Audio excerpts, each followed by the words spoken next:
Okay, now just as you're about to take out from the curve, you've got to remember to indicate, and then you've got to do a head check just before you leave. So when you're ready to go, you can do that. That's it. Handbrake down, and indicate. And yeah, it's all clear. And we're ready to go.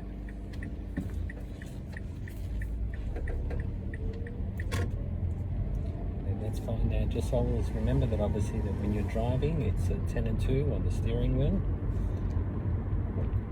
And because we're in a built-up zone, it's only at 50 kilometres.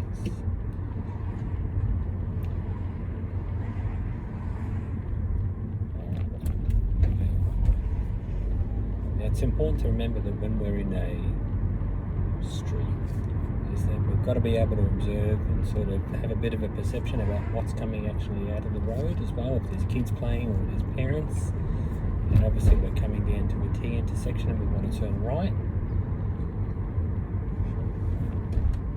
Just gently brake.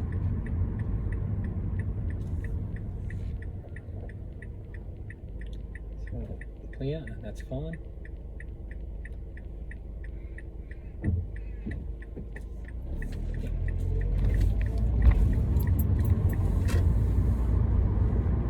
Okay, I do sort of find that with the white lines, that sometimes you can use them as a braking method, so that when the white line starts to begin, especially if it's in a street, that you can use that to slow down before you come to a complete stop.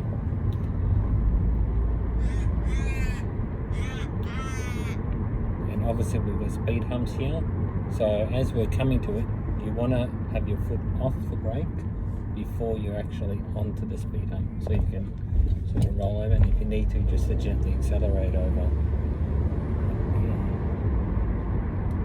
Yep. Just keeping an eye on your speed as well, and then maintaining the good position. That's great.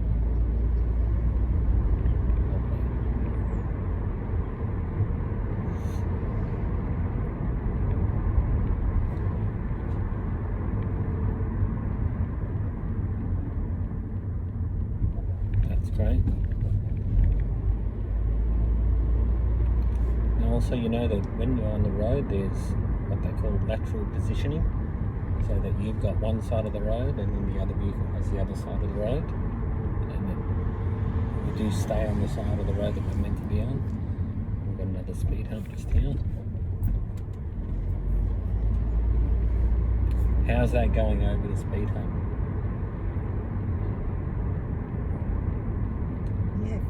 Yeah, that's okay. Mm-hmm. So do you see how like you have your foot off the brake just as you go over? That's it. Then you can. Now occasionally you may have to intervene, obviously with using the dual controls. So if I do intervene, don't resist it, just let it go, and then we'll work with it as well. And I'll let you know, I'll try and give you as much warning as I can. Especially for now, we're coming to a roundabout. Obviously you've got to be able to give way to your right hand side, but we're going straight. And obviously if the roundabout is clear, it's safe to proceed through. Now that's a single lane roundabout, not a double lane. Whereas with the double lane, it's usually on the left side, you either turn left or you're going straight. But if you're on the right hand side of the roundabout, you're either turning right or perhaps going straight, depending on what the line markings are and how they're displayed as well.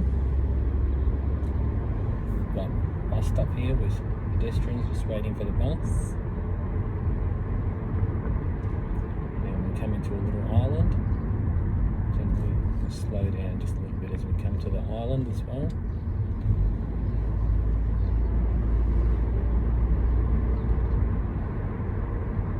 Really good. Now as we're coming to this roundabout, we're going to turn left, so we want to be able to indicate at least probably about 2 houses length, just so we'll let others know behind what's going on.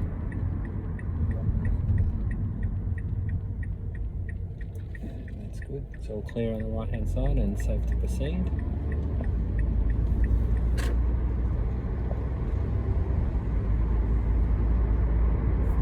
obviously, even though we're in a neighbourhood that we might be familiar with, it's always good to scan the road and just to see for oncoming vehicles.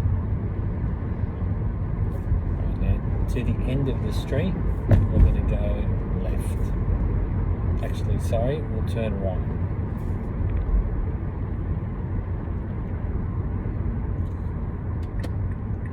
And slow it down as we approach a give way sign.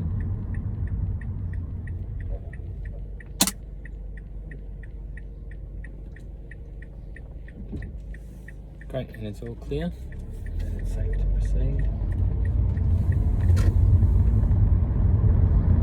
So do you know what the broken lines represent? The broken lines means that it's safe to overtake if you need to. Obviously, if it's a solid white line, that we're not allowed to overtake. If it's a double solid white line, it means either side is unable to overtake. And then obviously if it's a solid on one side, broken on the other side, it's safe at that side to overtake, but not for yourself. Whatever it is, whether it's the solid line is on your side or broken line on their side, that's how it works. But broken lines means that it's safe to overtake. And as we come into the end of the street as well, we want to slow down and then continue forward as we come into an intersection.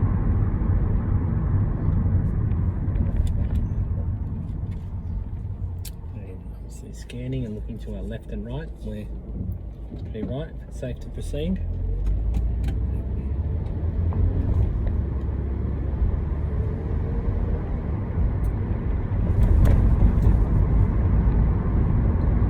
And continuing down.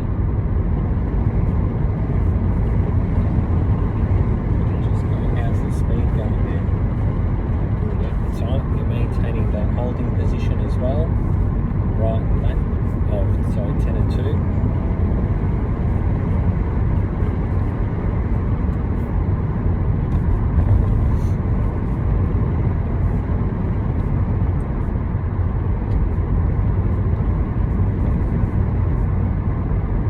Right, now as we're coming to the straight here, we want to turn right.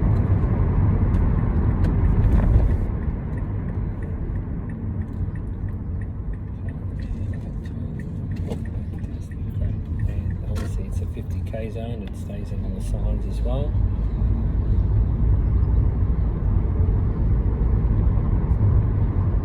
Yeah, are you going okay? Yeah.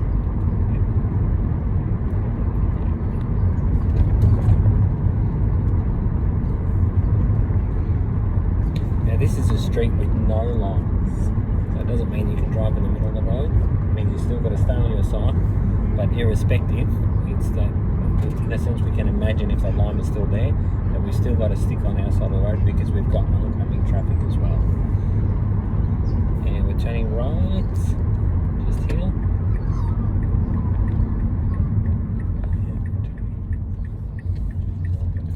That's great. Now this is a dead end street which just comes to a little bit of a court. So what we want to do is go around, go here, and then we'll just pull over on the left hand side when we get out.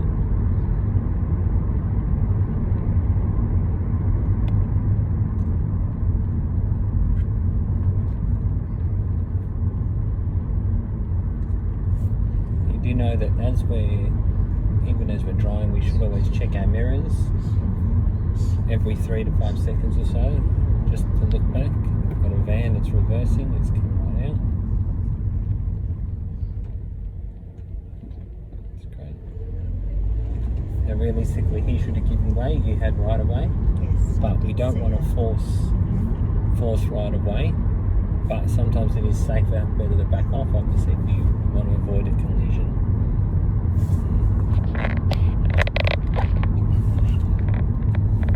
That's right. Yeah, this is like a roundabout, so we can just go around.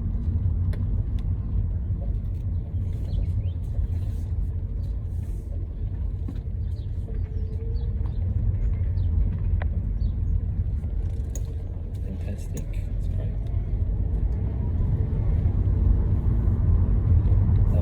Just indicate and just pull over on the side here.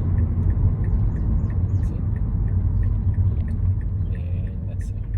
And when you come in, now put it in park, and lift up the handbrake.